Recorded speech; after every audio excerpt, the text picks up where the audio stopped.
जय श्री राम दोस्तों। आज हम सुनेंगे उत्पन्ना एकादशी की पौराणिक कथा। धर्मराज युधिष्ठिर कहने लगे कि हे भगवान, मैंने कार्तिक शुक्ल एकादशी अर्थात प्रबोधिनी एकादशी का सविस्तार वर्णन सुना। अब आप कृपा करके मुझे मार्गशीर्ष माह के कृष्ण पक्ष की एकादशी के विषय में भी बतलाइए। इस एकादशी का क्या नाम है तथा इसके व्रत का क्या विधान है? इसकी विधि क्या है? इसका व्रत करने से किस फल की प्राप्ति होती है? कृपया यह सब विधान पूर्वक कहिए। भगवान श्री कृष्ण बोले, मार्गशीर्ष माह के कृष्ण पक्ष में आने वाली इस एकादशी को उत्पन्ना एकादशी कहा जाता है। यह व्रत शंखोद्धार तीर्थ में स्नान करके भगवान के दर्शन करने से जो फल प्राप्त होता है उसके बराबर पुण्य मिलता है। व्रत करने वाले भक्त को चोर, पाखंडी, परस्त्रीगामी, निंदक, मिथ्याभाषी तथा किसी भी प्रकार के पापी से बात नहीं करनी चाहिए। इसका महात्म्य मैं तुमसे कहता हूँ, ध्यानपूर्वक सुनो। उत्पन्ना एकादशी व्रत कथा। युधिष्ठिर कहने लगे कि हे भगवन, आपने हजारों यज्ञ और लाख गोदान को भी एकादशी व्रत के बराबर नहीं बताया, सो यह तिथि सब तिथियों से उत्तम कैसे हुई? बताइए। भगवान कहने लगे, हे युधिष्ठिर, सतयुग में मुर नाम का दैत्य उत्पन्न हुआ। वह बड़ा बलवान और भयानक था। उस प्रचंड दैत्य ने इंद्र, आदित्य, वसु, वायु, अग्नि आदि सभी देवताओं को पराजित करके भगा दिया। तब इंद्र सहित सभी देवताओं ने भयभीत होकर भगवान शिव से सारा वृत्तांत कहा और बोले, हे कैलाशपति, मुर दैत्य से भयभीत होकर सब देवता मृत्युलोक में फिर रही हैं।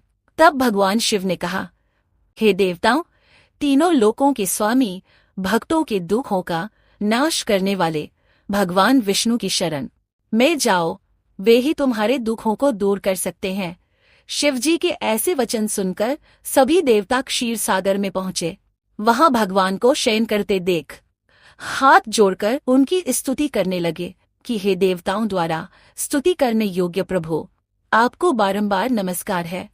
देवताओं की रक्षा करने वाले मधुसूदन, आपको नमस्कार है। आप हमारी रक्षा करें। दैत्यों से भयभीत होकर हम सब आपकी शरण में आए हैं। आप इस संसार के कर्ता, माता पिता, उत्पत्ति और पालन करता और संहार करने वाले हैं। सबको शांति प्रदान करने वाले हैं। आकाश और पाताल भी आप ही हैं।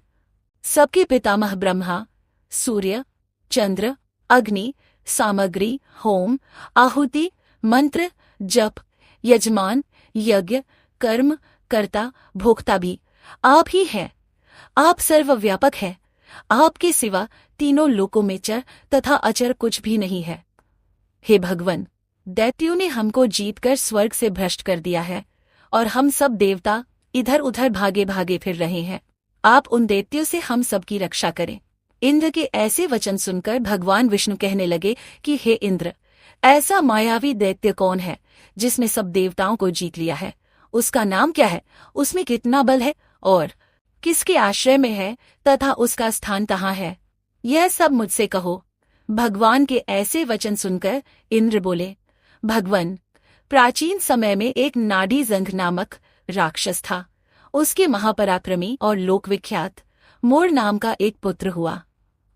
उसकी चंद्रावती नाम की नगरी है। उसी ने सब देवताओं को स्वर्ग से निकालकर वहां अपना अधिकार जमा लिया है। उसने इंद्र, अग्नि, वरुण, यम, वायु, ईश, चंद्रमा, नैऋत आदि सबके स्थान पर अधिकार कर लिया है। सूर्य बनकर स्वयं ही प्रकाश करता है, स्वयं ही मेघ बन बैठा है और सबसे अजेय है। हे असुर निकंदन, उस दुष्ट को मारकर देवताओं को अजेय बनाइए।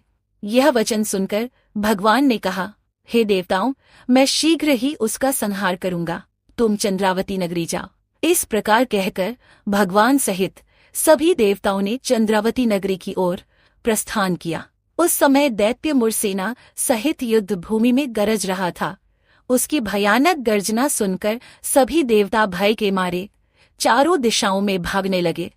जब स्वयं भगवान रणभूमि में आए तो दैत्य उन पर भी अस्त्र, शस्त्र, आयुध लेकर दौड़े।